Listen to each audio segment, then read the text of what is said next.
రాము చాలా కష్టపడి ఒక కంపెనీలో పనిచేసేవాడు. ఎంత కష్టపడ్డా తన పనికి తగిన విలువ, వేతనం పెరగలేదు. వాళ్ళ బాస్ కూడా రాము అడిగితే పెంచుదాం అని, లేదంటే లేదు అనుకున్నాడు. అలాగే బాసు ప్రతి ఎంప్లాయీ బర్త్‌డే దగ్గర ఉండి జరిపించేవాడు. రా రాము నోరు తెరిచి అడగకుండా అలాగే ఉండేవాడు వేతనం గురించి. అలా కొంతకాలం గడిచింది. ఇందులో రాము నష్టపోతూ వచ్చాడు. సరైన టైంకి సరైన ఆదాయం చెల్లించినందున రాము వాళ్ళ కుటుంబ పరిస్థితి రోజురోజుకు దిగజారుతూ వచ్చింది. ఇది గమనించిన యజమాని అప్పటికి పిలిచి, "నువ్వు బాగా కష్టపడుతున్నావు" అంటాడు. అలాగైనా ఆదాయము అడుగుతారేమో పెంచమని అనేసి. రాము అప్పటికీ అడగడు. అప్పుడు బాసు రాము మొహమాటాన్ని అర్థం చేసుకొని, "రాము, మన కంపెనీలో ఉన్నంత కాలము తన కష్టానికి తగిన ఆదాయం ఎప్పటికప్పుడు పెంచండి" అని హెచ్ఆర్ మేనేజ్మెంట్‌కి చెప్తారు. అప్పుడు రాము వాళ్ళ టీమ్ లీడర్‌ని అప్పుడు రాముకు తన అకౌంట్‌లో తన కష్టానికి తగిన అమౌంట్ మొత్తం పడిపోయి ఉంటుంది. రాము వాళ్ళ టీమ్ లీడర్‌ని అడుగుతారు, "సార్, ఎందుకు ఇంత అమౌంట్ మన కంపెనీ నుంచి నా అకౌంట్‌లో పడిందని? నువ్వు చాలా కష్టపడతావు, అలాగని నీకు మొహమాటం. దానివల్ల నువ్వు నీ మనీ అడగకపోవచ్చు. అర్థం చేసుకునే మనసు,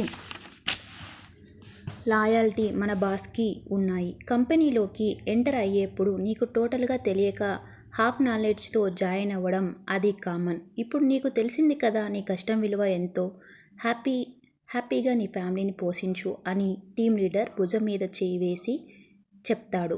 ఈ ఎంటైర్ స్టోరీ ఏమి సూచిస్తుంది అంటే, మొహమాటం ఏ విషయంలోనూ పనికిరాదు. భగవంతుడు మనకి నోరు ఇచ్చేది అవసరమైన సమయంలో నువ్వు ఎదిగేందుకు, నీ కష్టానికి తగిన ప్రతిఫలం అడగమని చెప్పి. నా వీడియోస్ కనుక మీకు నచ్చుతుంటే షేర్ చేయండి, లైక్ చేయండి. మరిన్ని ఇలాంటి వీడియోస్ కోసం మీ అభిప్రాయాన్ని కామెంట్ రూపంలో తెలపండి ఫ్రెండ్స్.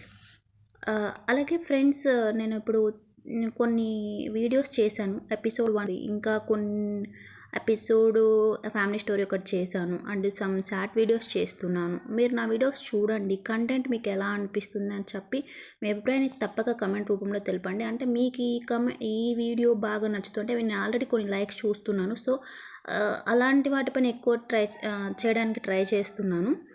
అలాగే ఈ కంటెంట్ బాగుందని మీరు కామెంట్ పెడితే వాటిపైన నా ఫ్రీ టైంలో తప్పకుండా ఇంకా కొత్త వీడియోస్ని తీసుకొస్తాను. అట్ ప్రజెంట్ అయితే నాకున్న టైంలో చిన్న చిన్న క్రియేటివ్ స్టోరీస్ అండి. ఇవైతే ఎక్కడ అంటే క్రియేటివ్ స్టోరీస్ అండ్ కొన్ని జరిగిన విషయాలు కూడా అప్డేట్ చేస్తున్నాను. ప్లస్ జరిగాయి, వాటిని క్రియేటివ్గా స్టోరీ అప్డేట్ చేసి మీకు ఇస్తున్నాను. సో యథార్థమైన ఇన్ఫర్మేషన్ ఇస్తున్నాను కాబట్టి ఇవి మేబీ ఫ్యూచర్కి మీకు తప్పకుండా ఉపయోగపడతాయి. మొహమాటం అనేది మనకి ఎలాంటి ఫలితాలు ఇస్తుంది అని